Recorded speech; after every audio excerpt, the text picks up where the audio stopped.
have a friend, Rabbi Mordechai Farkash. He shared with me a story that he heard from the person himself. This fellow living in Israel was a successful businessman, but unfortunately, situation deteriorated. He was in terrible debt. His anxiety, fear, dread, isolation, and depression became overwhelming, and he simply could not take it anymore. And sadly, he decided to end his life. He decided on the way to work, he would go off one of the bridges and simply send himself off a cliff to his death.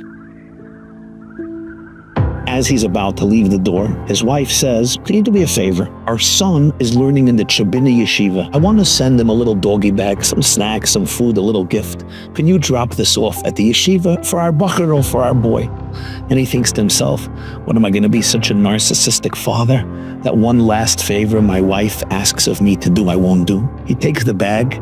He stops at the Chabiner Yeshiva in Yerushalayim. Mashgiach comes to the door and he asks the Mashgiach if he could see this and this bacher. He wants to give him something. The Mashgiach says he's learning so diligently, he would rather not disturb him. Maybe he could just take it and give it to him. He says, sure. So he gives the Mashgiach the bag. The Mashgiach says, I'll give it to him. And then the Mashgiach turns to him and says, by the way, are you a taxi driver and a delivery man, or are you actually the father of the boy? He says, I'm the father of the boy. The Mashgiach looks at him and said, I want you to know that this entire yeshiva could have been created just for this boy. You have such a diamond.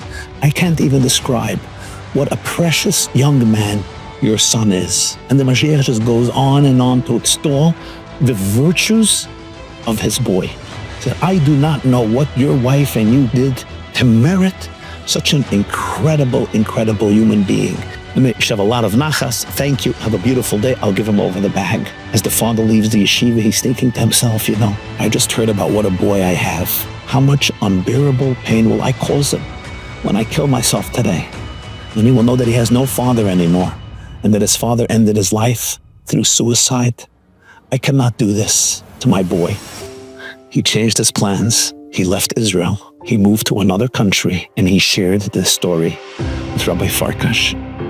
This Mashgiach was not stingy with his love, with his emotions, with his words. And he would have never, ever known that with those few words, he saved this man's life. Never be stingy with love, with an open heart, because the powerful, positive words you share with somebody else about themselves and about their loved ones can make a difference beyond what you will ever imagine.